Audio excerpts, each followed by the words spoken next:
Ayan, isang magandang hapon mga kapatid, Ruel P, no? So andito naman tayo ngayon sa may Roxas Extension, no? Ang harap nito Roxas Avenue. Ayan, no? Ito yung box culvert projects ng Coastal Road exit or entry. Saka doon sa unahan rotonda, no? Ito na yung galing Bukana Times Beach. Pag matapos na yung bridge dyan sa may Davao River, Bukana Bridge. So dito may isang rotonda dito na magiging itong katulad dito ng Times Beach, no? Pag matapos ito lahat, no? So ayan mga kapatid, no? Update naman natin ito ngayon. Itong pangalan dito, itong Coastal Road box culvert projects at saka rotonda, no, doon sa unahan. Ayan, no? So dito na portion tapos na yan. So by step ang paggawa nila, no, ng box culvert. Tsaka double barrel yan para yan sa drainage sa kanal na dadaanan ng mga tubig doon sa ilalim, no. So yan, nandito na yung ano nila, pangalan nila yung tripodal crane. Okay, so puntahan natin sa unahan. And magandang hapon sa inyong lahat. Kumusta kayo dyan?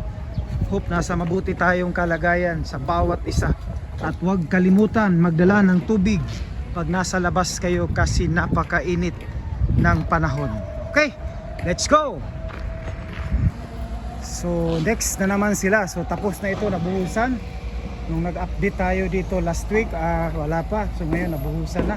So dito na naman sila, no. So ayan, no, ito yung main contractor. Sila yung nag-i-excavate.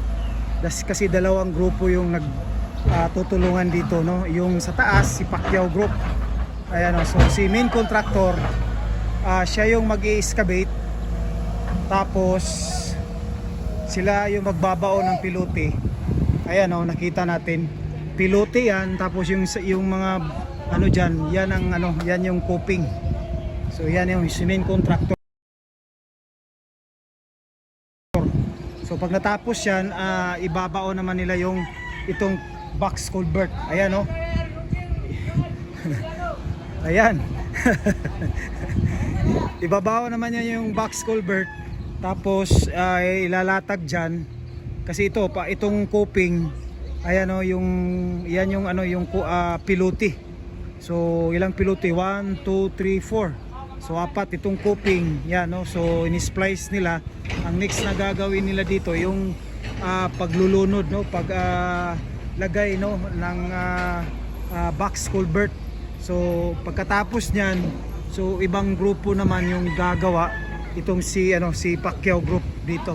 So ito na sila na yung magsisemento, maglagay ng mga bakal, tapos mga plyboard at saka mga matting, no, para sa pagbuhos. Tapos pagkatapos na malagyan ng mga bakal, ready na siya buhusan, no, nakalagay na dyan sa mga gilid, plywood, ready na buhusan. So si main contractor, siya naman yung magsusupply ng simento. At saka si Pacquiao Group, magtutulungan sila. Si Pacquiao Group naman yung magpamasa. So ito yung sitwasyon ngayon. Nakikita natin yan. So next segment na naman nila ito, no, na gagawin kakatulad ng ganyan. So ito yung box culvert, ayan.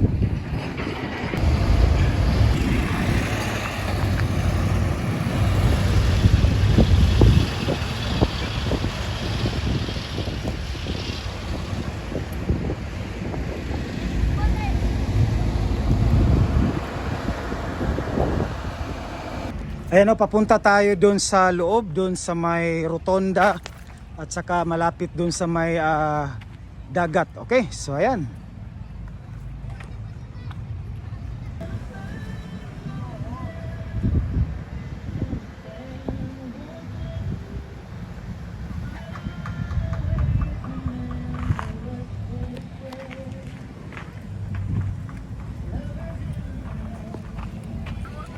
So ayan, no, so ito yung street, no.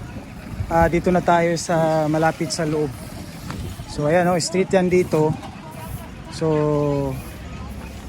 nandito na tayo sa loob. So ito yung project. Magtagpo na yan kasi galing doon sa may dagat. doon sa dulo sa dagat, no. Hanggang dito tapos na yan, no. May naka baon na pangalan dito, itong box culvert. So dito sa kinatayuan natin, so yan, no, mga I think this year matatapos na ito kasi pinakataas na paggawa na dito mga 2 buwan to 3 buwan. So nasa doon sa may backhoe, nasa I think nasa mga 80 meters, 70 meters to 80 meters. So dito tapos na kasi, ayan. So para I think mga 3 buwan malapit na silang magdugtong dito, no, dito sa galing dun sa may dagat, dun sa may rotonda. So papunta kasi ito ng rotonda, labas kasi itong drainage sa dagat, okay? So ito sinimula na rin nila itong pangalawang barrel na set ng box culvert, ayan. So talagang napaka malakas kasi dalawa sa isa sa labas, tapos isa din dito sa loob. So ayan, no, medyo mabilis pag dalawa. Okay, so papunta tayo dun sa may rotonda.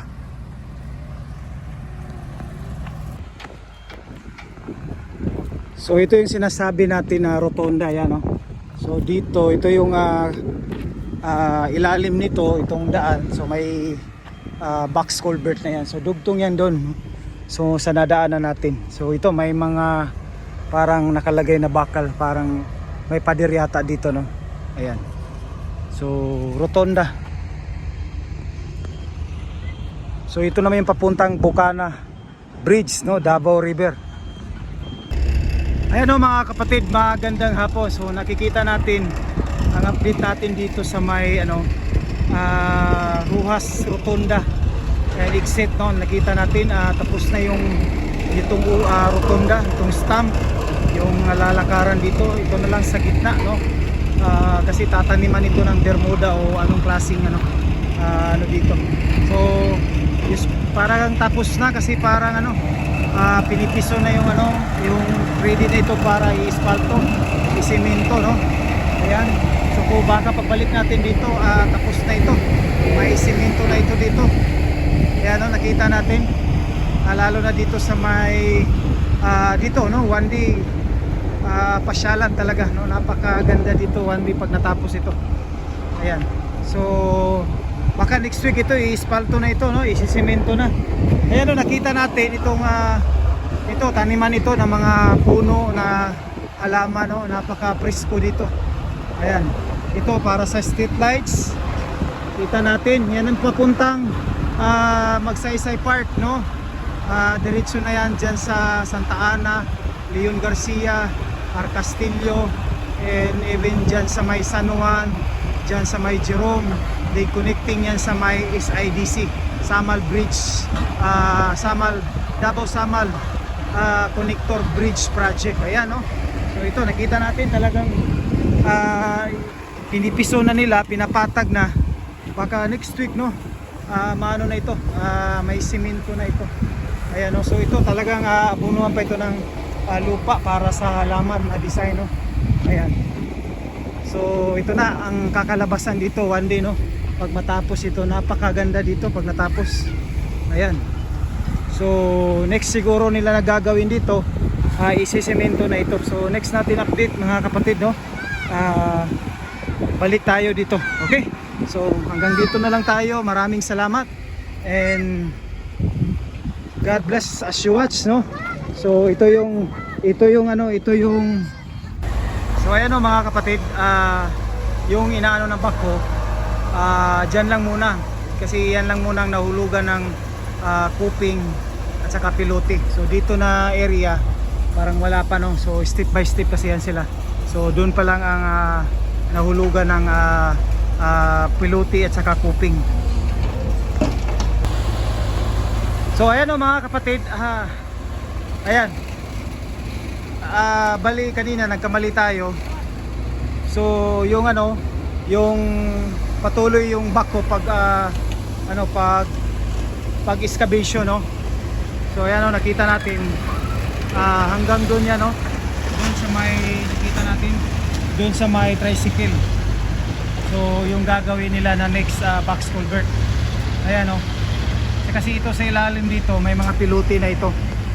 So may pilote at saka ang ibig sabihin yan, so naibaw na yung mga pilote. So galing doon yung may tricycle na pula. Diyan bali mag-end up yung gagawin nila na next project, no. Ayan. Tapos ang mangyari nito mga kapatid, huhukayin nila ito. Katulad dito, lalapitan natin. Tapos may mga ship pile dyan. Paghukay nila, tapos kukunin naman nila dun yung ship pile dun. Tapos to continue sila. Ayan. So ayan mga kapatid, no. So ito yung ship pile. So continue yung paghukay nila dun, papunta dun. Tapos tanggalin naman nila, hugutin naman yung ship pile para continue dun sa, so napakalayo, no, nasa mga I think nasa mga 30 meters yung next nila na gagawin na box culvert. So ito yung ship pile, ayan, papunta yan dun.